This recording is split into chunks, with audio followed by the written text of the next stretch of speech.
So I was thrilled to have the opportunity to move to the UK, but there was one important factor. This is Sasha. We moved together. I'm going to tell you how we did it. Hello everyone, my name is Ashley and welcome to this video. And I am joined by my cat Sasha. Hello. And today I'm going to talk about how I moved across the pond with Sasha, my cat. There were a lot of logistics and costs involved with this. It was worth it, but it was also very confusing at times. So I want to share my story. So I want to share my story in the hopes that it could help someone who wants to move with their furry friend, or if you're just curious. So, a few disclaimers right up front. We moved in August 2021. So while information was correct at that time and should be mostly correct now, it is all highly subject to change. Please double check official sites for up-to-date information. Also, this is my personal experience, so do take with a grain of salt. Note that I will be primarily focusing on traveling with cats. There may be some relevant information for traveling with dogs, but I did not travel with a dog. And if you're traveling with larger animals, this probably won't help you. So again, check any websites. And finally, all decisions were made based on the best available information that I had at the time and what would work best for me and my cat. Your cat might be different, so do keep that in mind before commenting. All right, let's jump in. I found out in June 2021 that I would be moving to England from the US. Among all the swirl of emotions, oh my gosh, is this real? What am I even doing? Hey, this is so cool! One of the most prominent questions was, how am I going to bring Sasha with me? I adopted Sasha in the summer of 2020, and she's one of the best things that ever happened to me. Wherever I go, she goes. But I never traveled overseas with a pet. I didn't know anyone who had. So I had some searching to do, and less than 2 months to get everything done. It's fine. No stress at all. So a question I got a lot from some of my friends and family was, would Sasha need to be quarantined? Luckily in the UK, your pet does not have to be quarantined, provided that you follow the rules outlined by gov.uk's guide. And I believe these requirements are similar to the EU Pet Travel Scheme, or PETS, but of course, UK is not in the EU anymore, so there's that. So your pet must have been microchipped with an ISO compliant microchip. Luckily, Sasha was ISO compliant, so that is fine. Have a pet passport or health certificate, been vaccinated against rabies, which is very important, and I'll explain more later.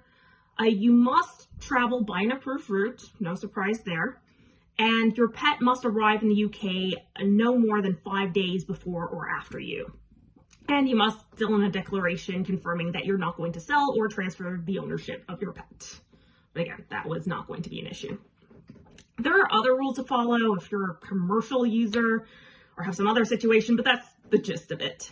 Some more details about these rules. The microchip must be ISO compliant, like I said. The very finicky bit was the rabies vaccination. The UK is extremely strict about rabies, and the timing of the rabies vaccine is important. The pet must be microchipped first, then vaccinated against rabies. If you got the rabies shot first before the microchip, they need to get vaccinated again. Plus, you need to wait 21 days after the shot before traveling, and I think the shot needed to be either a 1-year rabies dose or a 3 years dose, but within the first year, I don't exactly remember. All I know is that Sasha's booster was compliant, so that was all good. Regarding the pet passport, it took me a while to figure out that in this case, I would need a certificate of veterinary inspection. The certificate of veterinary inspection was essentially the pet passport. It was around $20.50 at the time. Now I think it's about $24.50 at the time of recording. And keep in mind, this is just the UK. On the US side, there's requirements as well. So again, we have the microchip requirement, the rabies vaccination requirement, and 21-day waiting period. But you also need to have a USDA accredited or military veterinarian complete and sign the health certificate. That was terrifying at first, but I later found out there is a database to find an approved vet. Granted, I don't know how often it's updated, but I learned that my regular vet was USDA accredited, which was so lucky. And it's a good thing because not only did she know Sasha, which was encouraging for me, but she knew little things like how the form must be filled out in blue ink and that everything must be accurate down to the minute detail. But wait, there's more. Once the approved vet has filled out the certificate, that certificate must be endorsed by the local USDA APHIS, I think that's how it's pronounced. It stands for Animal and Plant Health Inspection Service, Veterinary Services Endorsement Office. Goodness, that's a mouthful. A lot of acronyms and bureaucracy. Thank the Lord that I happened to be living in Madison, Wisconsin at the time, and that is where the only APHIS office in the state was located. So I only had to drive 30 minutes tops as opposed to driving 3 hours to Chicago for my own visa, but that's a story for another day. I tried to do it online, but that option seems to only be for veterinarians and commercial enterprises, so I had to drop off the form at the physical office and then come back once it was all endorsed. So that's some of the paperwork and health stuff involved with getting Sasha ready. But how is my cat actually going to travel? Travel was going to be tricky because A, Sasha does not like being in the carrier, and B, if I was going to fly directly into the UK, Sasha would have to travel by cargo, which made me nervous. So I wanted to know all of my options. I briefly considered Cunard cruises. I don't find cruises appealing, but I thought maybe Sasha and I could chill in a room for 7 days. Maybe that would be more chill. Nope. She would have to be in a kennel for those 7 days, and I think I can only visit for a few hours a day, though dogs presumably can explore the ship, presumably for walks. I don't remember the details, but I knew it would have been way too stressful, and that's before even factoring into getting to New York from Madison. Yeah, so the cruise route was out, and most likely we would have to fly. Now, after doing a lot of searching, it eventually came down to 2 options. Option 1, fly directly into the UK and have Sasha fly in cargo. Option 2, get Sasha to fly in the cabin by getting to the UK via France. Now, to do that, I would have to fly from Chicago to Paris. Milwaukee would most likely not be a direct flight, so it would be best to fly out of O'Hare anyway. Anyways, fly from Chicago to Paris, preferably via Air France. Once there, I would likely have to take a taxi from Paris into Heathrow, or at least to Folkestone via the Eurotunnel. In France, at least at the time, pets were allowed on all trains except the Eurostar, so taking the train into London wasn't an option. Either way, it was going to be stressful and it was going to be expensive, at least $1,000 to $2,000. Here's why I decided on option 1, going via cargo. First, COVID. At the time, a lot of countries still had COVID restrictions. The Delta variant was causing a lot of devastation, and in particular, France was really suffering. Traveling from one country to another to yet another is complicated enough without a pandemic, so it's probably best to take a direct route if we can, especially since for most of that summer, France was basically considered do not travel for a lot of places. Second, if I was sure that my presence would calm Sasha, I would definitely have her in the cabin, but that's unlikely. No matter how much feel away I used, it would be 9 hours of almost nonstop meowing, which would be stressful for me, irritating for the rest of the passengers. If I needed to clean up Sasha, trying to restrain her would also be very stressful for her. It would be a mess. Hi, this is Ashley in editing. I realized that I didn't exactly make it clear what the different options are if you've got an anxious cat who's traveling. I know when I talked to the vet and from when I did my own research, it's actually pretty unusual to prescribe like an anti anxiety medication or anything like a tranquilizer because it can make them a bit loopy and potentially unwell. And your pet does need to be in relatively good health by the time they arrive. And so the option that the vet decided on and that I agreed with was a Feel Away. I'm probably mispronouncing it, but it's basically this pheromone spray that helps kind of calm cats a little bit and make things a little bit more comfortable. And that does seem to have at least a little bit of a good effect, usually after several minutes. Seems like Sasha's at least a little bit less on edge. And so, anyways, just wanted to explain why that was the option that I chose for trying to calm down my stressed kitty. Which brings me to my final deciding factor.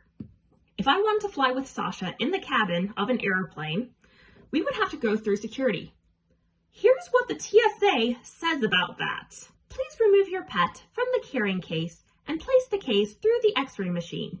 You should maintain control of your pet with a leash and remember to remove the leash when carrying your pet through the metal detector. Animal carriers will undergo a visual and/or physical inspection. TSA, have you met a cat? I can guarantee my cat would not be able to calmly go through security like that, especially at O'Hare, which is one of the busiest airports in the United States. Anyway, I knew it would be stressful no matter what, but traveling cargo seemed like the least stressful option out of all of them, especially since it meant Sasha would be received at the Heathrow Animal Reception Center, which is very experienced. Again, this is based on my cat, what I know about her needs. Your pet may have different needs. You do you, I do me. Of course, even with deciding on that option, it had its own challenges because with British Airways, which is what I took, you had to book with their cargo companies separately and no earlier than 14 days before your trip, I think. It took me some time to get that all organized. I had to send a few emails, but I want to go with British Airways as they seem to have fewer cases of animal fatalities compared to airlines like United. There are also very strict requirements on the carrier, and I couldn't find any that fit the criteria exactly, but I found one that was really close. I took a little shot of... Hi, me again. I got cut off at the end, so this is just a transition to my little tour of the carrier that I used to transport Sasha. So enjoy! Okay, just for posterity, this is the carrier that I used to transport Sasha.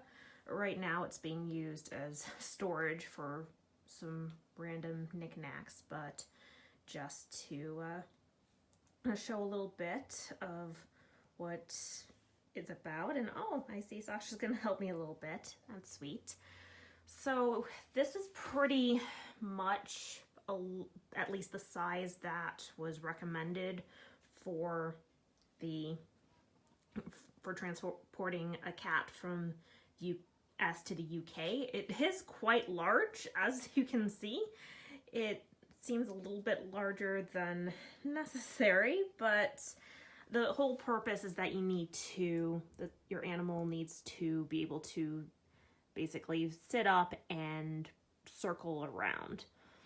And don't remember the exact place where I got this crate, but it does meet most of the guidelines as far as having kind of windows on all sides, having air holes, and I did have to get these extra because it came with sort of plastic fasteners or whatever the term is. I think I had to get the zip ties extra, but honestly, like, My dad has so many zip ties, and I probably do too, so it doesn't really matter. I think these two were part of sort of the extra, it was like an extra package that I got. And then some of these stickers were put on by the cargo company kind of when I actually brought Sasha in and they were getting ready to transport her. So you can see a little bit here. The one thing that is a potential concern is that some of these little squares were just a tad bit on the big side. Ideally, you want no more than an inch in diameter, just because they don't want your pet to stick their paw out and potentially escape. And there were a few areas where I put zip ties around those spots that looked a little bit larger. And when I picked Sasha up from the animal reception center, those zip ties were gone, so I don't know if they just clipped them off or if it wasn't a big deal in the end. And if you ignore some of the random crap that I've gotten here,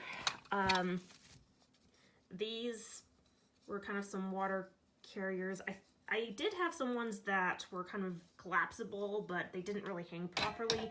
So these hang or can attach quite well, because then they'll be able to, if there's a delay, they'll be able to feed your pet while they're still in here.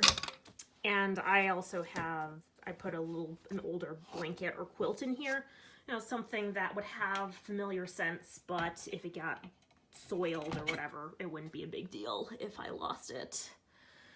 So I think this is what they used to attach the documents, and this is something they put in.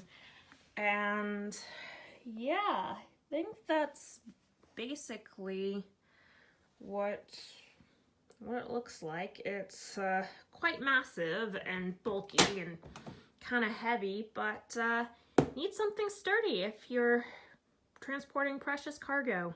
So there's the paperwork, the vet checks, and the cargo company. Surely that's it, right? No, that's not right. Apparently, you also need a clearing agent in London to clear your cat when she arrives, presumably before she gets to the animal reception center. I initially chatted with Pet Air UK, but it turns out they don't do clearance on the weekends, which is when I plan to arrive. So I then contacted Tailwings, who took care of everything, but it meant more paperwork. So what did this all cost? Again, this was summer of 2021, so things have likely changed. Probably things have gotten more expensive, but just for Sasha, not my own ticket or anything, approximate costs were cargo, so Sasha could fly on the same flight I did, was about just over $1,000. The custom fees is about £140, so 140 British pounds. The health certificate was $20.50, and Tailwings, so that was the clearing agent, was about 235 British pounds, or roughly $326.23. At least I think that was what was charged to my credit card. That's a lot. Now I recognize I have a lot of privilege to not only move overseas, but move overseas with a cat. Not everyone can bring their furry friends with them, and let's address the elephant in the room. Did I ever consider rehoming Sasha? And to be honest, not really. I do know that for some pets, the stress of moving would have been too traumatic for them, and the best thing would be to have them with a new home instead. But Sasha is incredibly resilient, and we have bonded very well, and she tends to bounce back very quickly from a situation as long as I'm with her. Now, if she had some health problems, I would have checked to see if I could delay my moving date or have her stay with friends and I could come back for her. But I adopted Sasha for the long haul. We're together for as long as she will live.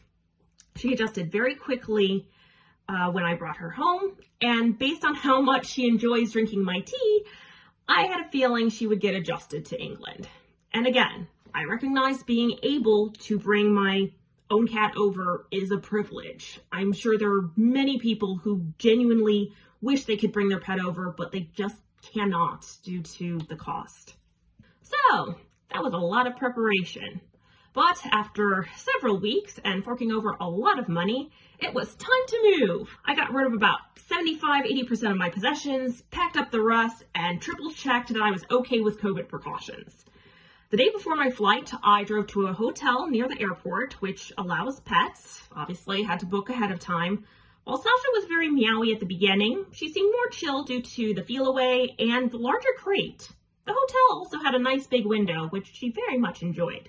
The day of the flight started with a major stress: the weather. Most airlines will not fly your pets in cargo if the weather is below, I believe, 45 degrees Fahrenheit or above 85 degrees Fahrenheit.